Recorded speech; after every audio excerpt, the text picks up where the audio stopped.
Assalamualaikum warahmatullahi wabarakatuh. Perkenalkan, nama saya Sulfi Lasari. Saya dari jurusan Pendidikan IPS, Fakultas Ilmu Sosial Universitas Negeri Makassar. Baiklah, kali ini saya akan membahas mengenai wilayah dan perwilayahan. Adapun yang pertama yang akan kita bahas adalah definisi wilayah. Definisi wilayah menurut R. E. Dinkinson adalah suatu kondisi fisiknya homogen yang kelangsungannya itu mempunyai karakter khusus dari permukaan bumi. Yang kedua,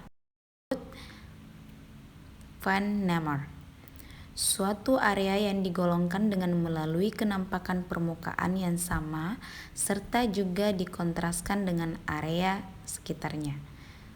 Menurut Taylor, sebuah bagian dari permukaan bumi yang berbeda serta juga ditunjukkan oleh sifat-sifat yang berbeda dengan yang lainnya. Pada intinya, wilayah sesuatu di permukaan bumi yang menunjukkan sifat-sifat yang beragam, misalnya sungai, pegunungan, lembah, dataran tinggi, dataran rendah, dan seterusnya. Jadi dapat disimpulkan bahwa wilayah adalah area di permukaan bumi yang dibatasi oleh kenampakan tertentu yang bersifat khas dan membedakan wilayah tersebut dengan wilayah lainnya. Misalnya, wilayah hutan berbeda dengan wilayah pertanian, wilayah kota berbeda dengan pedesaan. Selanjutnya, klasifikasi wilayah. Formal region atau uniform region, wilayah yang seragam atau homogen dari sifat fisik maupun sosial budaya. Contoh, dalam sebuah desa memiliki permukaan bumi yang datar, misalnya desa di daerah persawahan. Di sebuah desa tersebut memiliki pola kehidupan yang sama, yang mata pencahariannya yang sama, misalkan bertani. Selanjutnya, wilayah fungsional atau nodal region. Wilayah yang beragam atau heterogen karena adanya keterkaitan antar kegiatan di beberapa wilayah. Wilayah fungsional ini kebalikan dari formal region. Contoh, dalam suatu wilayah tersebut penduduknya bermata pencaharian yang beragam dan saling ketergantungan. Misalnya, di Kabupaten Kolaka Utara, wilayah yang tinggi bermata pencaharian sebagai petani, sedangkan di wilayah pesisir bermata pencaharian sebagai nelayan. Jadi, penduduk yang menempati wilayah tersebut saling ketergantungan untuk memperoleh sumber pangan. Selanjutnya, klasifikasi wilayah yang lebih. 1. Natural region atau fisik alam non-buatan. Yang kedua, specific region atau berciri khas. Yang ketiga, single feature region atau ketampakan tunggal. Yang keempat, generic region atau ketampakan jenis. Yang kelima, faktor analisis region atau region wilayah analisis. Natural region atau fisik alam non-buatan adalah wilayah yang dibentuk oleh alam, bukan dibuat oleh manusia. Yang kedua, specific region atau berciri khas. Nah, contoh wilayahnya atau daerahnya seperti Kajang, dilihat dari segi sosial, penduduknya berpakaian hitam dan aktivitasnya berbeda dengan penduduk pada umumnya. Kalau dilihat dari segi fisik, contohnya Kabupaten Sopeng yang berbukit-bukit. Yang ketiga, single feature region atau ketampakan tunggal. Wilayah ini memiliki kenampakan yang tunggal, wilayah yang hanya menampilkan satu jenis. 4. Generic region atau ketampakan jenis didasarkan pada ketampakan jenis atau tema tertentu. Misalnya di wilayah hutan hujan tropis ditonjolkan hanya flora dan fauna. Kelima, faktor analisis region atau region wilayah analisis. Berdasarkan metode statistik deskriptif atau dengan metode statistik analitik, penentuan wilayah berdasarkan analisis faktor terutama bertujuan untuk hal-hal yang bersifat produktif, seperti penentuan wilayah untuk tanaman jagung dan kentang. Selanjutnya, perwilayahan atau regionalisasi adalah suatu proses penggolongan wilayah berdasarkan kriteria tertentu. Klasifikasi atau penggolongan wilayah dapat dilakukan secara formal maupun fungsional. Dalam perencanaan pembangunan, pemerintah harus memahami kondisi suatu wilayah karena setiap wilayah memiliki kondisi yang berbeda-beda. 4. Asas dasar regionalisasi. Yang pertama, river basin. River Basin regionalisasi berdasarkan azas River Basin adalah penentuan suatu permukaan bumi sebagai suatu region berdasarkan satu lahan daerah aliran sungai atau watershed.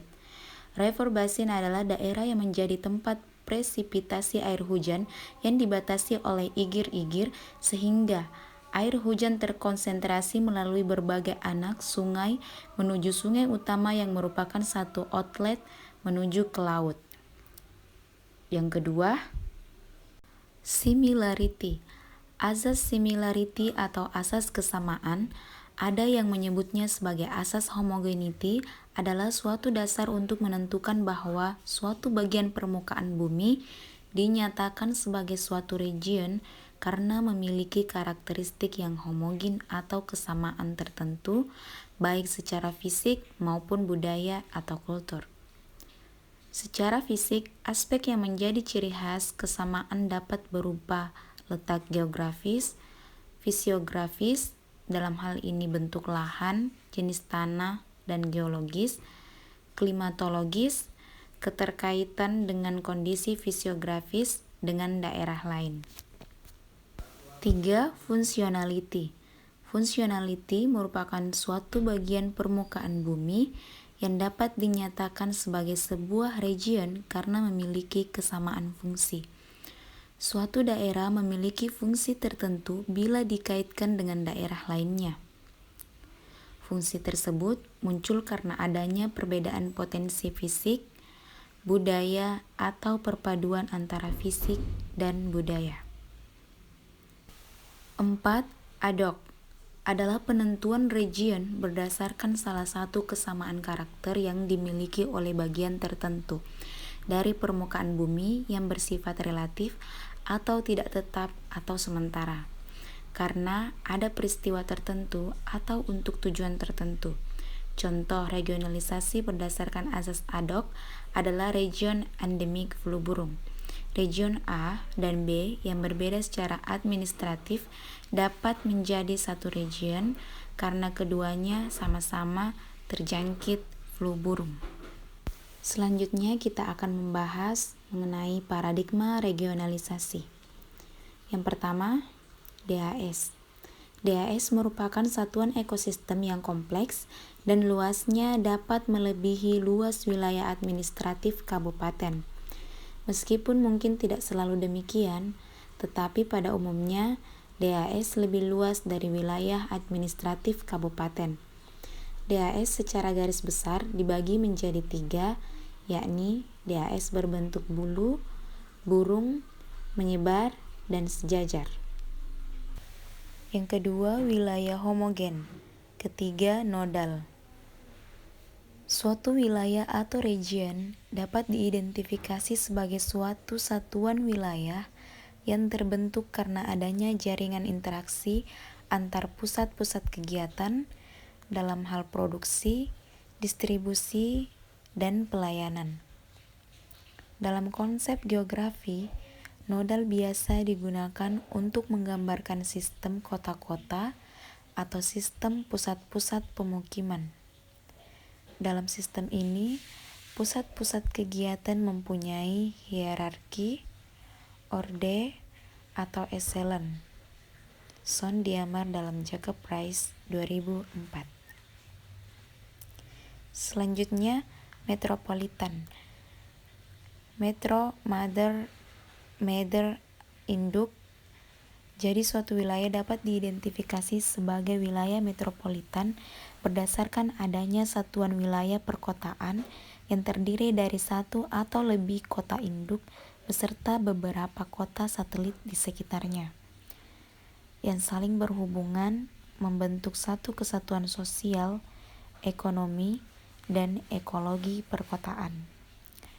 Contoh wilayah metropolitan adalah Jabodetabek. Selanjutnya, wilayah pengelolaan.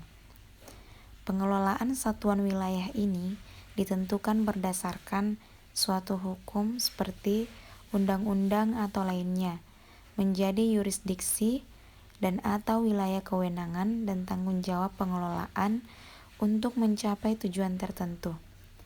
Contohnya adalah wilayah administratif pemerintah daerah atau Pemda, wilayah otorita, daerah khusus, dan lain-lain.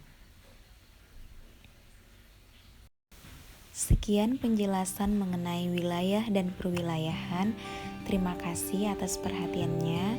Wassalamualaikum warahmatullahi wabarakatuh.